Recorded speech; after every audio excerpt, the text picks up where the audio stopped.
Pro Group Management. Workers' comp that works for you.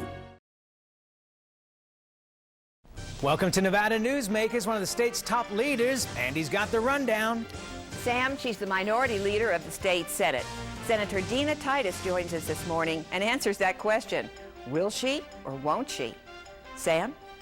And coming up on the Power Pundit panel today, Scott Bensing, Alfredo Alonso, and Pam duPre. It's all coming up next on the all-new Nevada Newsmakers.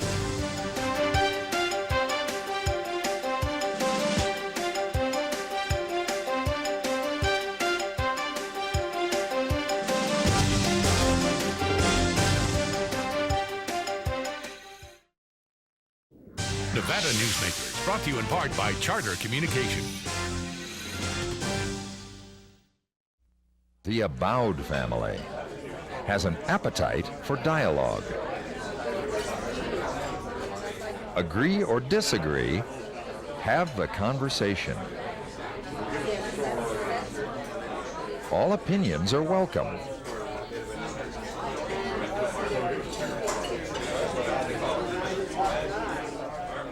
Since 1977, Adele's. Join us for the uncorking of the third Reno Tahoe Wine, Food, and Jazz Festival, April 30th through May 2nd at the Reno Hilton.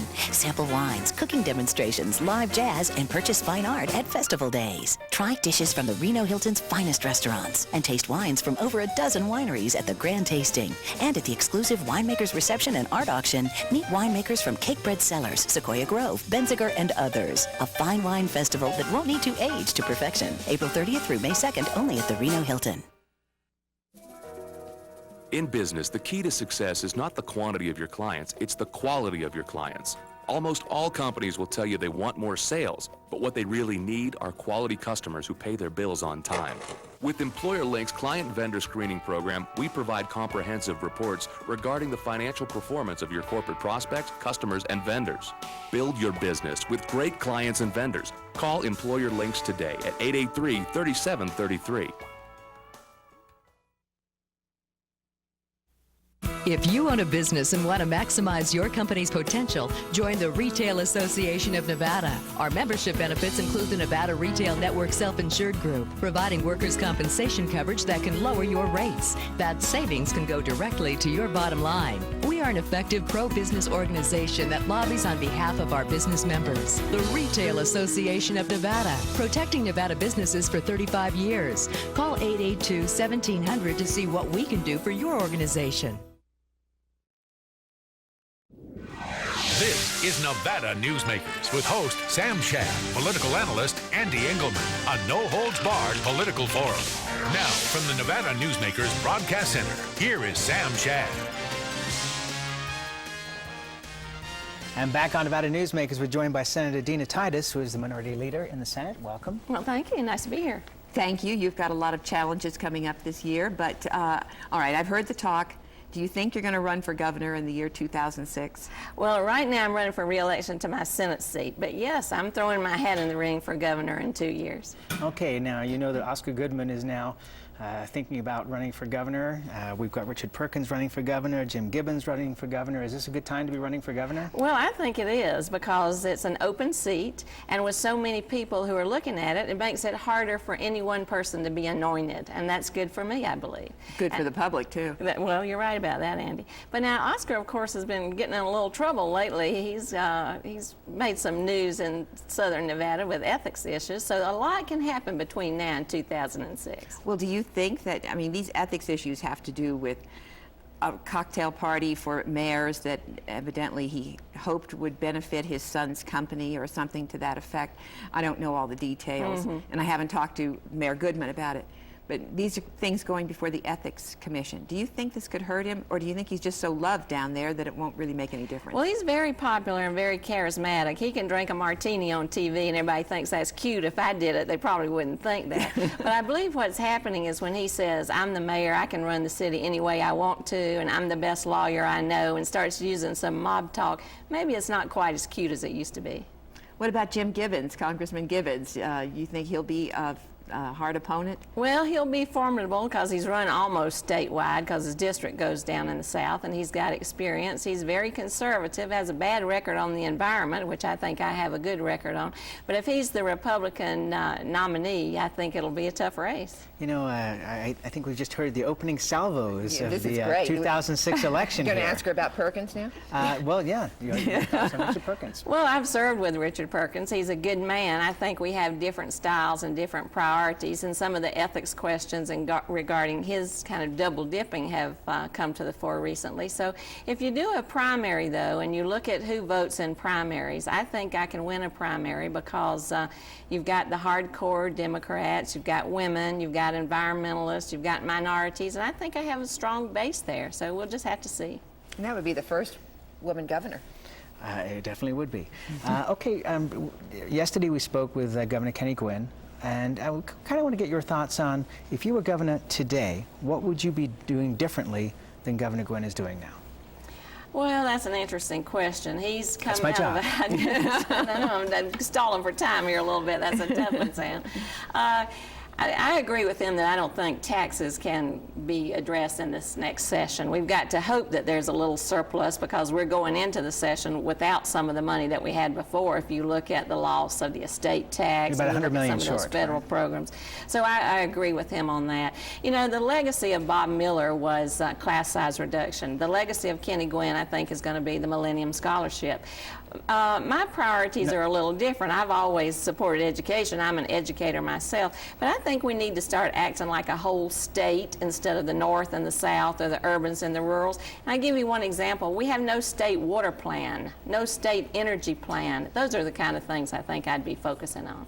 Okay, well let's go into that. What's a state water plan and what's a state energy plan? Well, right now we've got Southern Nevada growing so fast. We've been the fastest growing city for the last decade, and the rate is still 6,000 people a month, so we're gobbling up as much water as we can.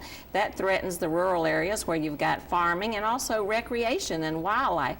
So we need to have a plan that looks at water across the state, not just in these different regions, because we want Southern Nevada to grow, but in a managed, responsible way. We want to keep the rurals prosperous, and we want to have wildlife for recreation. And we're not doing that now. We're looking at it in a piecemeal fashion. But certainly the rurals are not, certainly a lot of areas of rural Nevada are not prosperous at this point.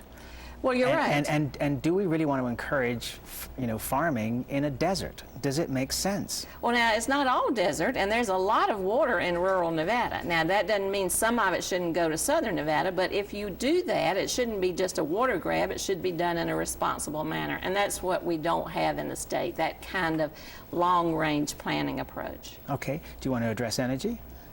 Well, about a decade ago. I'll tell you what, we'll take a commercial break. We'll And give then you 2 we'll come minutes to back. think about it. We'll be right back on Nevada Newsmakers.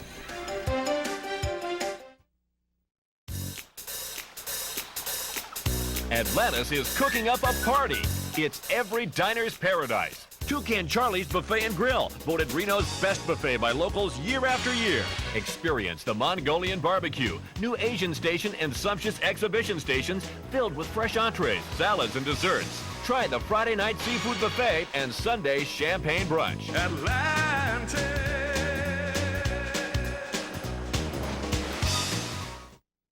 Would you like to savor a Trento pork chop? Or maybe pasta rags with grilled chicken? Hugo's Tuscan Grill at D'Andrea is a celebration of color, flavor, and freshness. Each dish is created from natural, wholesome foods that is delicious and nutritious. Hugo's is a comfortable restaurant with breathtaking city views. If you enjoy great food and good company, visit us here at Hugo's. It's the best that dining can be. 2900 South D'Andrea Parkway in Sparks. Allegra is Northern Nevada's #1 offset printing and digital copying facility. From disc to destination, Allegra utilizes tomorrow's technology today. We specialize in booklets, catalogs, manuals, newsletters, stationery, and envelopes. Xerox, Docutech, 4-color printing with Heidelberg Speedmaster, desktop publishing and design, graphic services, pickup and delivery. If you need printing, Allegra can do it. From disc to destination. To experience the royal cuisine of India, you need some serious magic or simply transport yourself to India Garden, right here in Reno, where you'll discover Indian specialties refined over centuries. Seekh kebab, tandoori dishes cooked in our own tandoor oven, biryani specialties, curries, fresh-baked Indian bread, over a dozen vegetarian dishes, even dishes rare to India like dosa, South Indian-style crepes. India Garden off South Virginia near Sports West. We are India. And now, back to Nevada Newsmakers with Sam Shad and Ande Engleman. And back on Nevada Newsmakers with the Senate Minority Leader, Dina Titus. Okay, your energy plan. Well, now, several sessions ago during the interim, I chaired an interim study committee, and we came with a proposal. And one of the plans was much more emphasis on renewables, whether it's geothermal in the north or solar in the south, and I still think that's important. I also had a bill last session that would allow you to put transmission lines in a more expeditious fashion, and we need to produce more energy here in Nevada because we're such an importer. So those are the kind of things I'm talking about. Transmission lines in a more expeditious fashion. What does that mean? Well, bury them? I'm sorry? To bury them or more? No, to streamline the process of being able to wheel power in here, because now you have to go through a local process, a state process, a federal process. We ought to stack those up so you can do them concurrently. And this has still the same oversight, but it cut a couple of the steps out so it could happen much faster. Right, and I would never undermine any environmental policy, so I was careful not to do that too. But now I want to add, you're also a public employee, so we got to talk about this separation of powers issue.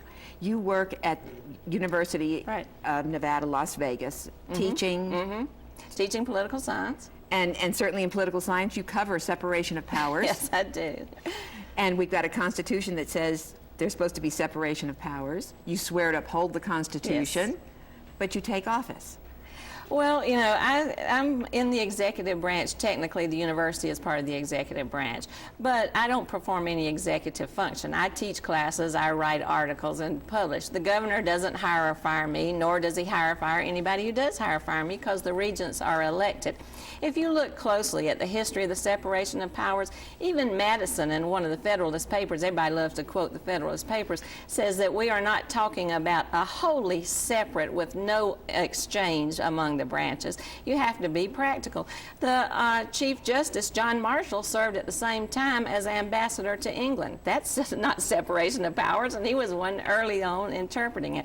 So I think you have to be practical in what you're looking at, executive function versus executive branch, that literal interpretation of the word. Okay, so what do you think is going to come out of the Supreme Court? Well, you never know. Well, the Supreme Court is elected, and so they're going to be political too. They're a little gun shy after the last time the legislature was sued. Duh. Yeah, we were sued last time by the governor. Now we're being sued by the Secretary of State.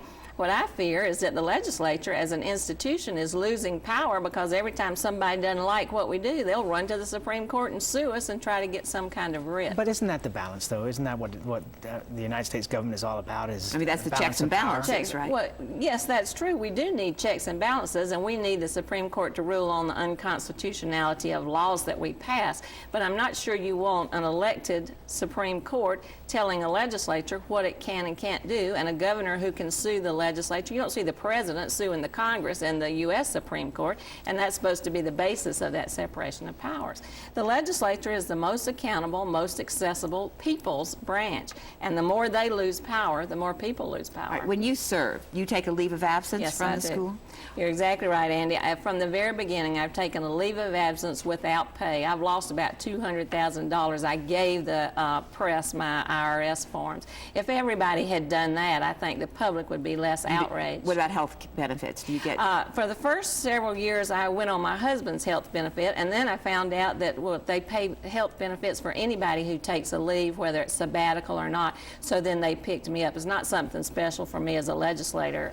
It's for everybody. How would you feel if they said, okay, you can serve, but you can't have anything from the school, including health benefits? That'd be fine. In fact, I put a bill draft request in about a year ago saying that that's what we need to do. I got some opposition from people who work on the weekends and stuff, but now I think they've come to realize that's what we need to do to clean up everything across the board. You don't put yourself on any money committees. Right. So public employees, you think, should be not on money committees? appropriating funds for their own school, their own I think that's benefit? a choice they have to make. I declare when there's a potential conflict of interest. I think everybody should do that. You start putting those things in place, though, it's a slippery slope. Can a person who's on the banking board not sit on the Commerce Committee? Can a lawyer not sit on the Judiciary Committee? Those are just individual choices that the public needs to decide when they get ready to re-elect those folks. Okay, we haven't had a chance to talk to you in quite a while, and so we haven't had a chance to talk to you about your opinion about the Board of Regents and some of the things that they've been up to over the last 6 months. Well, the regents have been pretty outrageous, and they have made the legislature look pretty good by comparison, I think. Some of the Can they fire you? I better be careful about that. That's true. I think some of the things that they've done in terms of open meeting laws and not going through due process for members have been pretty outrageous. When I see a man like Remington, who has served the system very well, being fired on a 7-6 vote without due process, you just wonder about the judgment. Okay, so the question is, what would you like to see done? Well,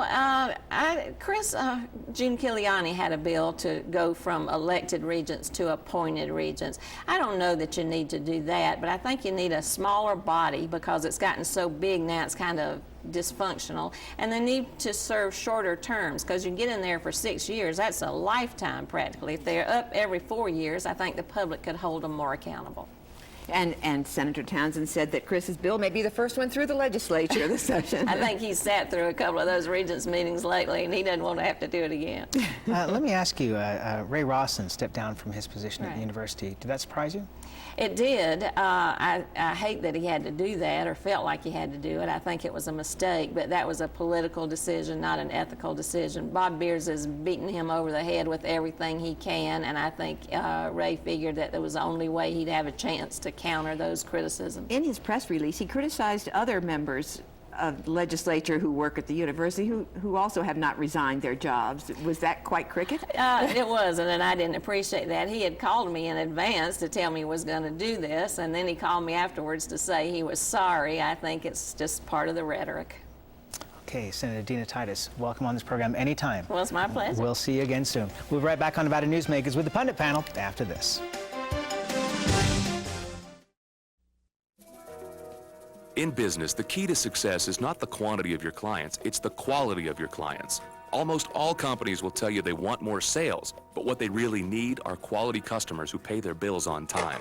With Employer Link's client vendor screening program, we provide comprehensive reports regarding the financial performance of your corporate prospects, customers, and vendors. Build your business with great clients and vendors. Call Employer Links today at 883-3733. The Avowed family has an appetite for dialogue. Agree or disagree, have the conversation. All opinions are welcome.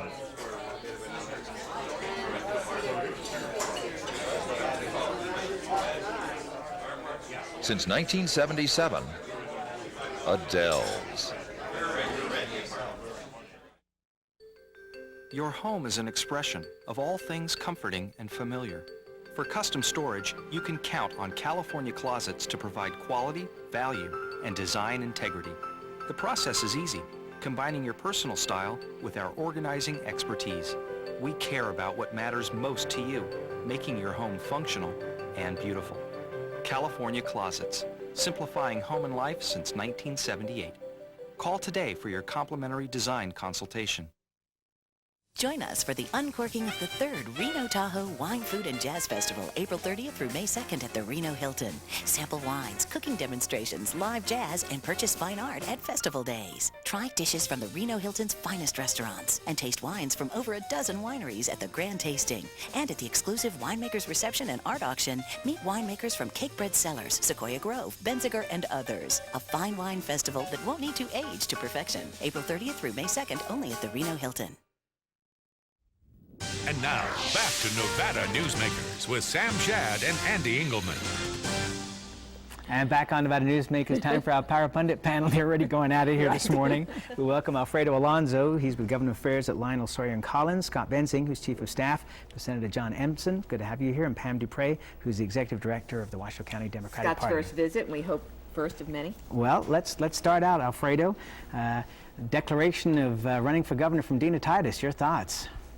Well, the minority leader is a very capable individual. I think she has obviously shown through the years that she can do the job. So it's going to be very interesting to see who else jumps into the fray.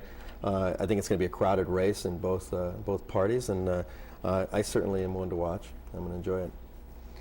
Oh, do you get the sense that if it's a tough primary, which obviously it would be with a lot of Democrats running, does that make things easier for Jim Gibbons if he decides to jump in? Well, I think that the Democratic Party will certainly have a number of, well, at least one formidable candidate, and that is Senator Titus. She is very experienced, as Alfredo says. She knows how to work with a variety of different opinions, how to forge consensus. She's not shy to come out and just nail something. No, she's very articulate. She's going to be a very formidable candidate, and again, it is going to be a very interesting race, and I think she will certainly give any Republican who emerges from a Republican primary a good, solid race. I'm still hearing rumors about Senator Ensign running for governor, Scott. I was just going to say, I don't know of any Republican U.S. senators who are running for governor, so I'm not sure I have an opinion. No, but if you think back to the Santini-Cannon race, that was a pretty tough race, and it ended up with Chick Hecht being elected at the end of it. Do you think this Democratic primary could be that bloody? And I'm being quiet. I'm being so good. It certainly seems to me to be pretty early to be getting this deep into a governor's race, and I know in Nevada we have a history of everything's going early. I mean, indeed, we've got a full baseball season before a presidential election. Okay, enough. Andy, jump in here. We're not waffling on this. Okay, I wanted to talk about Iraq quickly. We're seeing fighting really breaking out fiercely this morning. We have no choice but to stay there, right? We have no choice at all, and the president, I think, has made it made it very clear that we're there to stay. That's important for the morale of not only our troops, but the Iraqis, the majority of which want freedom, are willing to fight for a new democracy, and I think we're going to get there. But even deeper than that, the whole idea of us supporting Iraq in the Iraq-Iran war was to keep in balance of power in the Middle East, that these are the two major countries, and you need to have them both just about equal to be able to balance it out. We can't afford to leave because we can't afford to let the Iranians take over. Isn't that true? You could certainly argue that if we were to leave too early, there will be a tremendous power vacuum, and it will be the forces of terror both in Iraq and other places that have found themselves now in Iraq would be at an advantage, I believe. Al-Qaeda, which of course was not in Iraq before the American insurgents there, and Scott is right. There has to be some sort of resolution to the chaos that exists in Iraq today. We, of course, don't believe that the Bush administration is the administration that is going to implement a foreign policy that's going to lead us to a resolution. Speaking for the Democrats. Absolutely. I believe that there's no other way to handle this situation but to stay there. I think resolve is the key. You've got three factions in that country that are never going to get along. I think it's amazing that we've gone this long without this type of fighting, because you're going to have rebel groups in each of these factions, and I think they're going to continue fighting, and it's a matter of just simply staying put and dealing with the issues as they come. But will this be our Vietnam? No. Well, it's got to be a greater international effort. More of the Arab world. We alienated a lot of our allies, and the Arab nations have got to come into the fold, and we've got to kind of change direction as far as that foreign policy. Right now, this is not a political fight. Okay, this is warfare. Okay, this is a military situation. I don't think Republican or Democrat, we should be arguing with the military commanders. What we've got to do is get the forces in on the ground, take control of the situation, and then try to keep the security until we can get some kind of political solution going there. But Sam, the United States military is not going to do that on its own, and the United States. Yes, they are. Other countries are not going to rush in right now, and this problem is occurring right now. There is one superpower in the world, and that is the United States. Had the Bush administration not taken the action it did, we'd have still been debating a whole lot of things with the United Nations, and we wouldn't have Iraq on its way to freedom and democracy. Well, there might have been certainly a better chance of a more diplomatic resolution. Do we know that Iraq and participation by the other countries in Let's that not area? forget, folks, this is the Middle East. Diplomacy doesn't work very well there. Well, all right, but unfortunately. and therefore, do we know for a fact that Iraq wants democracy? Maybe they want a different form of government. What if they don't want democracy? Overwhelmingly on the ground, we know that Iraqis want democracy, notwithstanding the bloodshed. Absolutely. Well, I think the military has to take control to the point where we can actually allow some kind of civilian government to be able to be in place and to start laying out policies and start setting up the structure. Is the June 30th deadline going to work? Is the situation in Iraq going to be at a point on June 30th, which the administration says they're going to stay on track on yes, that but date? we're not pulling out militarily on July 1st. I mean, that's the bottom line there, is we're Is handing the country over... in a situation, though, where it can run itself? I think you need to start letting Iraqis rule Iraqis, and I think if we take a secondary role, I think you're going to start alleviating some of these rebel groups' power, because simply put, you're going to have a government in place that they'll have to fight their own then. We have to stay there. 600 dead. How many more dead do you think before we see an end? By the way, the Vietnam question, I think, is wrong, because you do not have the Soviet Union supplying the other side militarily, financially. You just don't have that. I mean, well, that wasn't the whole thing behind Vietnam. That's no, not the I only understand question, that, but my point is this that we're not going to be a war bogged that down. drags on and on and on and on and on, just eating up our money and costing young men's lives? To an extent, I think the answer is probably yes. We'll be right back on Nevada Newsmakers after this. It's America's largest historical district, and it's fun for the entire family. Virginia City is where the West comes alive every day, from train rides to gunslingers. Your gang can explore mines and interesting museums, visit historic saloons, and do some great shopping. Virginia City is the ultimate in family entertainment, and it's very affordable. Come up and stay overnight in our hotels, motels, and RV park. Virginia City, the Wild West at its best. I tell you, John, this industry has really changed. Tell me about it. You seemed to do pretty well last year. What's your secret? No secrets. Although I'll tell you something. The smartest thing I did was sign up with Pro Group Management. Really? Yeah, they do workers' comp, right? Yeah, their services are great. And get this, they saved me 30%. I've heard they saved others 50%. That works for me. Pro Group Management. Finally, workers' comp that works for you. Atlantis is cooking up a party. It's every diner's paradise. Toucan Charlie's Buffet and Grill, voted Reno's best buffet by locals year after year. Experience the Mongolian barbecue, new Asian station, and sumptuous exhibition stations filled with fresh entrees, salads, and desserts. Try the Friday night seafood buffet and Sunday champagne brunch. Atlantis!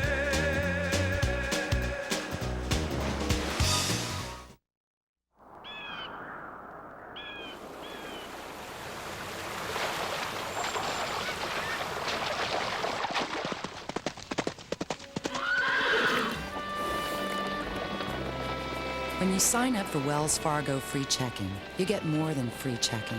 You get the freedom to bank when and where you want.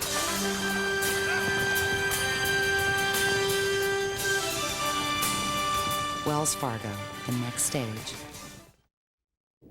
Nevada Newsmakers, brought to you in part by Charter Communication. Tomorrow, Senator Ray Rawson and Assemblyman Bob Beers. We'll see you then. Thank you for watching.